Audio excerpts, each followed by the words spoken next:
Hello. आज हम लोग बात करने जा रहे हैं एसएबी का जो मैथ का एग्ज़ाम होता है मेंस में, जो डिस्क्रिप्टिव टाइप यानी कि लॉन्ग मेथड से बनाना होता है।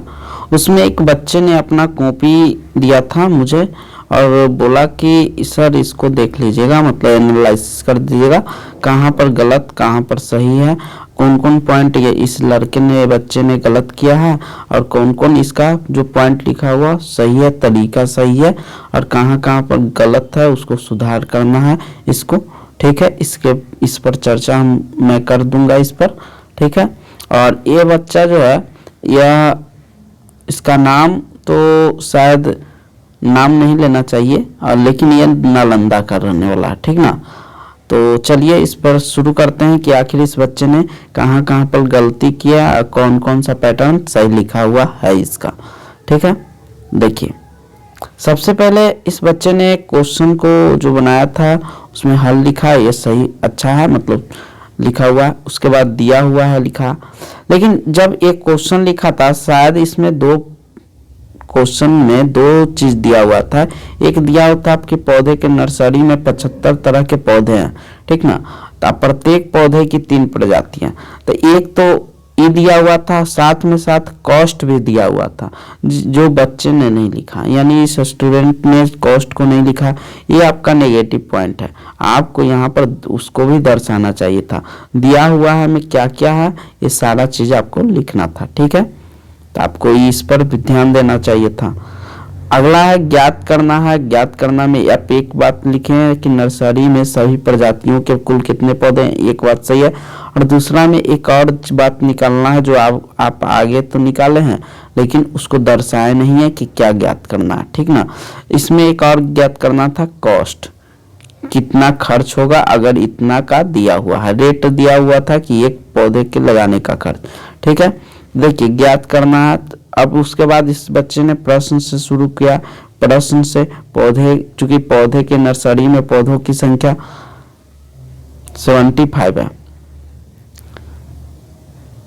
प्रत्येक पौधे की 3 प्रजातियां, हालांकि थोड़ा सा लिखने का थोड़ा सा गलत है मेथड ये, चूंकि का कोई मायने नहीं था, आप डायरेक्ट लिख सकते थे पौधे के नर्सरी में पौधों की संख्या। ठीक ना, टोटल पौधों की संख्या कितना थी 75, प्रत्येक पौधे यानी कि प्रत्येक पौधे की किस्म की प्रजाति कितना थी, बराबर 3 देते तो ज़्यादा अच्छा रहता। ठीक, और उसके बाद यहाँ से पहला बनाया नर्सरी में सभी प्रजातियों के कुल पौधे की संख्या बराबर। देखिए ये तो किए हैं, तो यहाँ पर एक चीज़ और दर्शाना चाहिए था कि पौधे के नर्सरी में कुल पौधों की संख्या गुणे पौधे की प्रजाति की संख्या। ठीक ना, तब ये सही होता, मतलब सही तो है लेकिन यहाँ पर थोड़ा सा गलती लिखे आप। दूसरी बात मतलब एक लाइन और लिखना चाहिए था आपको फॉर्मूला टाइप के। ठीक, और यहाँ पर जो ये आप सिंबल यूज कर रहे हैं इम्प्लाइड एट, ये गलत है। इम्प्लाइड एट तभी यूज किया जाता है जब कोई इक्वेशन सोल्व करते हैं, जब आगे कोई चीज हल करना रहता है तो वहां पर बराबर देते हैं, तो ये आपका नेगेटिव पॉइंट था। ठीक, इसके अलावा आप 75 इस यहाँ पर गुना किए, ठीक है। उसके बाद आप अतः नर्सरी में कुल पौधों की संख्या, ये ठीक है लिखा हुआ। उसके बाद चूंकि यदि नहीं होता है, ठीक ना, इसको ध्यान रखिएगा, चूंकि खाली दीजिए, चूंकि प्रत्येक पौधे का ये जैसे लिखेंगे, चूंकि एक पौधे का दाम, ठीक है ना, एक पौधे का दाम, ये जो है इस सिंबल इस पर आप बचिएगा, यहाँ पर बराबर होगा 50 रुपया, या तो आप ऐसे लिखते हैं चूंकि एक पौधे का दाम 50 रुपया है, इसलिए सभी पौधे को बेचने पर नहीं, वो आप कितना पौधा है उसको लिखिए कि 225 पौधे बेचने पर। ठीक ना, ये सब आपका नेगेटिव पॉइंट है। उसके बाद यहाँ फिर आप एरो का यूज कर रहे हैं। ठीक ना, ये सब थोड़ा सा आप ध्यान दीजिएगा। और अंत में अतः अभीष्ट पौधों की संख्या कुल संख्या, तो देखिए यहाँ 2 चीज निकालना था आपको, दोनों को रखना चाहिए था बॉक्स में। ठीक ना, कि पहला लिखते हैं अभीष्ट पौधों की संख्या बराबर इतना एवं अभीष्ट खर्च बराबर इतना। ठीक, तो ये ज्यादा बेटर रहता है आपको। ठीक ना, चलिए पहला क्वेश्चन तो हम दिखा दिए। दूसरा क्वेश्चन में क्या क्या आप गलती किए हैं, कह रहा है कि दो संख्याओं का योगफल इतना है और उनमें से एक संख्या इतना है। ठीक है, ये दिया हुआ तो ज्ञात करना है। दूसरी संख्या ये भी सही है, ये इतना पॉइंट लिखा हुआ सही है। आगे है आप प्रश्न से आप हल किए। चूंकि दो संख्याओं का योगफल, चूंकि लगाने का कोई जरूरत नहीं है, दो संख्याओं का योगफल इतना है, एक संख्या उनमें से इतना है, तो दूसरी संख्या बराबर व्हाट लिखने का कोई जरूरत नहीं है, चूंकि आप लिख चुके हैं। यहाँ से आप डायरेक्ट बनाते हैं सूत्र से, यहाँ लिख के बनाते हैं सूत्र से, चूंकि उसको पता थोड़े ना है, इसलिए आप उसी लिख देना चाहिए था सूत्र से। दूसरी संख्या बराबर दो संख्याओं का योगफल माइनस पहली संख्या, ये ठीक है, लेकिन यहाँ पर आप सूत्र से लिखते हैं तो ज्यादा बेटर रहता है। ठीक, आगे जब आप कैलकुलेशन भी किए हैं तो देखिए फिर से आप यही चिन्ह, यानी ये चिन्ह जो इम्प्लाइज है, इसको आप मतलब बहुत ज्यादा यूज कर रहे हैं जहां पर जरूरत नहीं है। ठीक ना, तो इसको से आप बचिएगा। ठीक, और उसके बाद जो अंत में लिखे हैं अतः अभिष्ट संख्या, तो ये सही है। अभिष्ट संख्या जब वैल्यू निकाल दिया जाता तो लास्ट में अभिष्ट संख्या लिख के और डबल मार दिए, वो सही है। आपका एक क्वेश्चन में एक दो जगह, ज्यादा जगह नहीं गलती है। अगला, इस बच्चे का नाम ऐसे आरुष अपना लिख दिया हर पेज में, तो इसका आप नाम जान सकते हैं कि आरुष नालंदा के है बच्चा। ठीक ना, नालंदा के लड़का।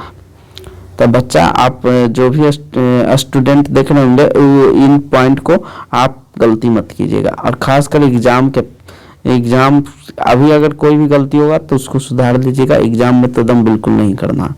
ठीक, आगे दिया हुआ है कि संख्या इतना इतना का संख्या दिया हुआ है 3 और उसका क्या निकालना है, लसा। ठीक, आगे तो देखिए जब आप लसा निकाल रहे हैं प्रश्न से इतना इतना संख्या के नक्शा निकालें, आप नहीं लिखेगा, ये गलत है। आप सजेशन थोड़े ना दे रहे हैं कि निकालें। ठीक ना, खाली लिखते हैं आप कि संख्या इतना इतना का लसा। अब यहाँ पर मेथड भी लिख सकते हैं कि कौन सा मेथड से निकालते हैं। तो एक होता है भाज्य विधि, ठीक, एक होता है गुणनखंड विधि। तो आप किसका प्रयोग करें, भाग विधि। तो यहाँ से ये भी लिख सकते हैं संख्या इतना इतना का भाग विधि से लसा ज्ञात करने गे पर। ठीक, अब यहाँ पर भाग विधि अपना लगा देते हैं और यहाँ पर लसा लास्ट में, ये ठीक है, इतना दिया मतलब आप कैलकुलेशन किए, लेकिन उसके बाद जो ए फिर से यूज किए ये बहुत गलत है। ठीक, हमेशा बराबर के इसमें यूज कीजिए। जहां पर इक्वेशन सोल्व करना होगा कि x + 5 बराबर इतना, वहां पर ये एरो यूज कीजिए। ठीक ना, आगे, और अगर मान के चलिए लास्ट में आता है तो अतः इतना का एलसीएम इतना आया, इसलिए अभिष्ट एलसीएम ये सही है, ये सब पॉइंट ठीक है। और उत्तर लिखने की कोई जरूरत नहीं है, ये ब्रैकेट है, तो आप अभिष्ट जहां पर बॉक्स बंद कर दिए हैं बॉक्स में, तो आपको पता लग गया उस मतलब जो एग्जामिनर है कि आप आंसर लिखें। ठीक, आगे बढ़ते हैं। अगला है वह छोटी से छोटी संख्या कौन सी है जिसे इतना इतना से विभाजित करने पर प्रत्येक में 5 शेष बचे। ठीक, देखिए आपको ये लिखने का थोड़ा सा तरीका गलती है। क्वेश्चन दिया हुआ था कि 14 इतना इतना से विभाजित करने पर प्रत्येक में 5 शेष बचे, ये दिया हुआ। तब यहाँ लिखना चाहिए था वो छोटी से छोटी संख्या क्या। ठीक ना, ज्ञात करना है हमको छोटी से छोटी संख्या, बस खाली आप संख्या लिखे हैं, ये थोड़ा सा गलती लिखे हैं। ठीक, और यहाँ पर इसको नहीं है, वह छोटी से छोटी कौन सी संख्या ये प्रश्न में दिया हुआ नहीं है, बल्कि ये इतना दूर ज्ञात करना है, इसलिए इसको आप नहीं लिखेंगे। ठीक, आगे तो प्रश्न से आप बनाए हैं लसा निकालने पर, यहाँ पर लसा निकालने पर ये बहुत अच्छा पॉइंट लिखे हैं। जो उसमें निकाले लिखे हैं उस साथ, या हो सकता है आप फोटो खींचे होंगे उसमें कट गया होगा, है ना, तो ये पॉइंट अच्छा। और यहाँ पर अगर आप ये भी लिख देते हैं कि भाग विधि से ज्ञात करने पर, तो वो थोड़ा सा एग्जामिनर और ज्यादा अट्रैक्टिव हो जाता है। ठीक, और यहाँ पर थोड़ा सा खाली सिंबल ये जो है बार बार ये थोड़ा सा गलत दे रहे हैं आप। ठीक ना, और यहाँ शेष नहीं लिखा था, यहाँ आप लिखेगा अतः अभिष्ट संख्या लिख सकते हैं, या तो बस आप अभिष्ट संख्या लिख सकते हैं, बस उसमें शेष ही सम लिखने के जरूरत नहीं है। और लास्ट में आप पॉइंट आप लिख देगा कि अतः 425 वह छोटी छोटी संख्या है जिसे 14 इतना इतना से भाग देने पर 5 शेष बचेगा, ठीक। और उसके बाद आता है अभिष्ट संख्या देके आंसर, ठीक। तो यहाँ पर थोड़ा सा ई शेष जो लिखे हैं ये थोड़ा सा गलत पॉइंट है, ठीक। आगे एक है, अगला क्वेश्चन है कि मीरा इतना रुपये प्रति पुस्तक की दर से 3 पुस्तक खरीदने के बाद अपने शेष 200 रुपया शीला एवं सोनू के बीच बांट देती है। ये क्या है क्वेश्चन, कंफर्म नहीं पता लग रहा। 3 पुस्तक खरीदने के बाद अपने शेष 200 रुपया शीला एवं सोनू के बीच बांटती है, तो मीरा के पास कुल कितने रुपए थे। अच्छा, एक क्वेश्चन करा कि 35 के हिसाब से 3 वो पुस्तक भी खरीदा और 200 रुपया किसको किसको बीच बांट दिया, शीला और सोनू के बीच, तो निकालना है उसको। तो ये ठीक है, आपको ये लिखा हुआ सही है। आगे है कि आप बनाए हैं मीरा 35 प्रति पुस्तक की दर से 3 पुस्तक खरीदी, तो इतना इतना गुना आप कैसे कर दिए। आप डायरेक्ट नहीं, आपको लिखना पड़ेगा, क्योंकि एक पुस्तक का दाम इतना है इसलिए 3 पुस्तक का दाम या मीरा द्वारा खरीदी गई कुल पुस्तकों की कीमत बराबर, ऐसे करके आपको लिखना पड़ेगा, ठीक। और जो शेष बचा पैसा, तो शेष बचे हुए पैसे को इतना इनके बीच बांटा है, दिया है 100 रुपया शीला का एवं 100 रुपया सोनू का। ये लिखने की कोई तो जरूरत नहीं था, क्योंकि पूछ रहा था कुल कितना रुपया, तो लिखेंगे कि कुल धनराशि बराबर पुस्तकों पर खर्च की गई धनराशि प्लस बांटी गई धनराशि, है ना। तो पुस्तक पर कितना खर्च किया 105 और उसके बाद 200 रुपया, और यहाँ पर जोड़ का सिंबल देके नीचे यहाँ पर जोड़ना चाहिए था 105 प्लस 200, और ऐसे करके जोड़ देते हैं।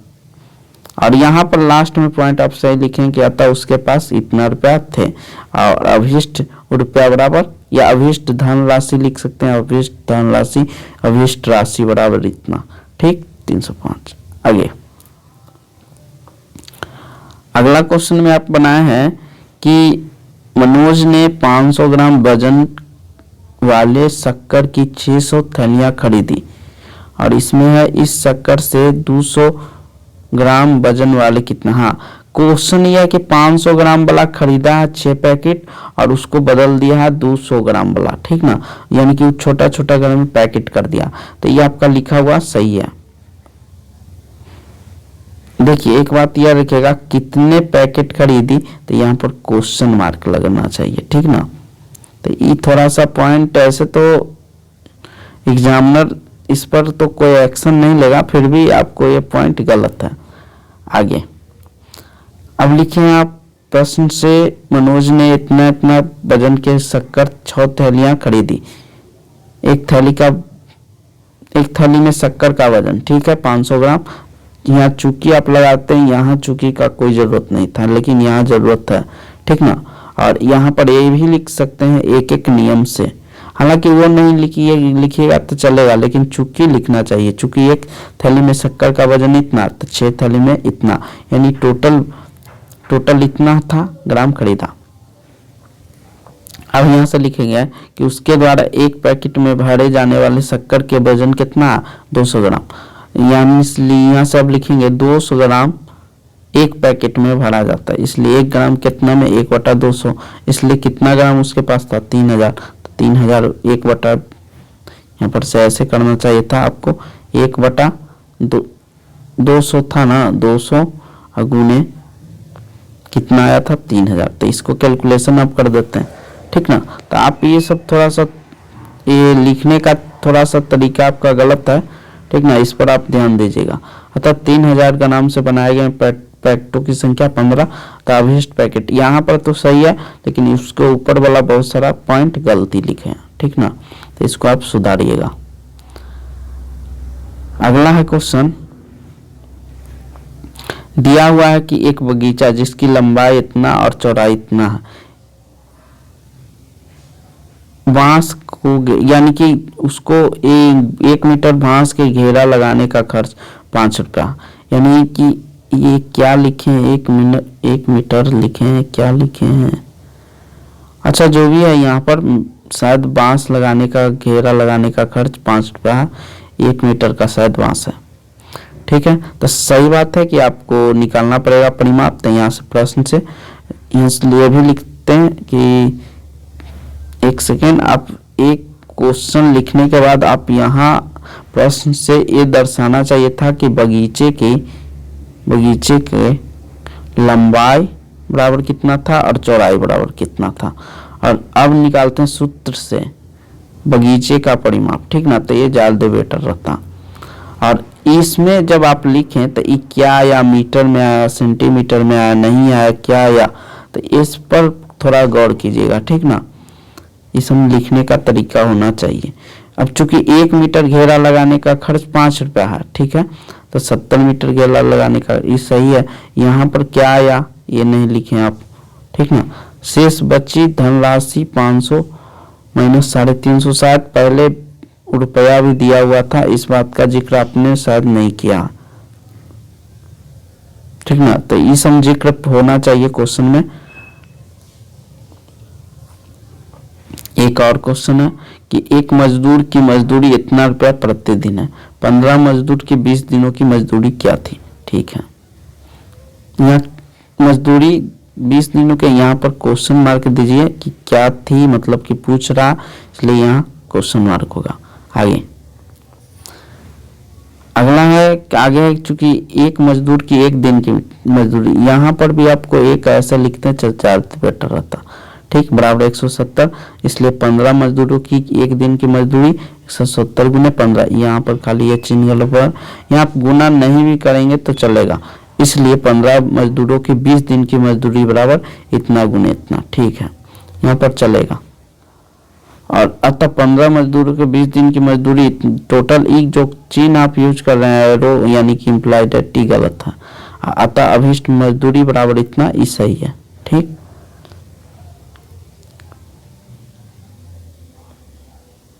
इसके बाद एक और क्वेश्चन है, 200 पेज की नोटबुक बनाने के लिए 1500 सीट उपलब्ध है, प्रत्येक सीट से नोटबुक के 8 पेज बन जाते हैं। तो देखिए ऐसा क्वेश्चन, हालांकि इसमें ज़्यादा अब नहीं है, 1-2 क्वेश्चन और चर्चा कर देते हैं और बाकी को आप देख लीजिएगा, है ना, ज़्यादा लंबा वीडियो नहीं करेंगे। दिया हुआ है कि बाजार में आम का दाम 40 रुपये प्रति केजी और लीची का दाम आम के दाम के 3 गुना, ठीक है। इस पर एक देख लेते हैं, तो ज्ञात करना 5 केजी लीची का दाम, ठीक। अब देखिए प्रश्न से है, तो प्रश्न से जब भी रहेगा आप सारा चीज के लिख लीजिएगा, बाजार में लिखने का जरूरत नहीं है, सिर्फ आम का दाम प्रति केजी या 1 केजी आम का दाम ऐसे करके आप लिखिएगा, ठीक ना, 40 रुपया। लीची का दाम, तो यहाँ से लिखना पड़ेगा 1 केजी लीची का दाम बराबर 1 केजी आम के दाम गुने 3 या 3 गुना 1 केजी आम का दाम, ऐसे करके लिख लीजिएगा। उसके बाद यहाँ पर लीची का दाम निकाल लीजिएगा कि 1 केजी लीची का दाम क्या है, ठीक ना। उसके बाद यहाँ से लिखेगा, चूंकि 1 केजी लीची का दाम ये ठीक लिखा हुआ है 120 रुपया है, इसलिए 5 केजी लीची का दाम तो 600 रुपया होगा, तो 5 केजी लीची का दाम 600। फिर ये आप यूज जो कर रहे हैं बार बार, ये थोड़ा सा गलती है ना। और अभिष्ट उत्तर नहीं, अभिष्ट दाम लिख सकते हैं, अभिष्ट दाम, ठीक ना, अभिष्ट कीमत लिख सकते हैं, अभिष्ट दाम लिख सकते हैं बराबर 600 रुपया, ठीक। तो इस प्रकार आपको बहुत सारा जगह गलत था और कुछ जगह आपका सही भी था। तो ऐसा मानते हैं कि आपका बहुत 50% आपका सही है और 50% में आपको सुधार करने की जरूरत है। हालांकि देखिए आपको हो सकता है ये जो बनाया हुआ है उस पर मेथड पर नंबर कटेगा, यानी कि स्टेप जो यूज कर रहे हैं उस पर नंबर कटेगा। हालांकि मैथ बनाया हुआ तो सही है और थोड़ा सा स्टेप थोड़ा सा गलत और वर्ड गलत है, कहीं सिंबल लिखा हुआ गलत है, तो इस पर आपका नंबर कट सकता है। बाकी आपका ठीक है, अक्षर भी मान के चलते हैं। जो मतलब राइटिंग है वो लगभग अच्छा है, मतलब कि ऐसा नहीं है कि एग्जामिनर नहीं पढ़ सकता, तो आपका राइटिंग भी ठीक है, प्लस में आप चौथाई भी छोड़े हैं, तो ये सब पॉजिटिव पॉइंट है, ठीक ना। और ये जो आप लिखते हैं पहला के का ये भी लिखा हुआ है, हल लिखा हुआ, तो आपका कुछ पॉजिटिव पॉइंट भी है लेकिन कुछ नेगेटिव पॉइंट है, ठीक। तो इसको आप सुधारने का प्रयास कीजिएगा, ठीक। और कोई अगर चाहते होंगे कि मेरा कॉपी पर एनालिसिस हो, तो एक आध बच्चे का और ले लेंगे और उसको एनालिसिस कर सकते हैं, ठीक। तो मिलते हैं अगले वीडियो में। थैंक्स, जय हिंद।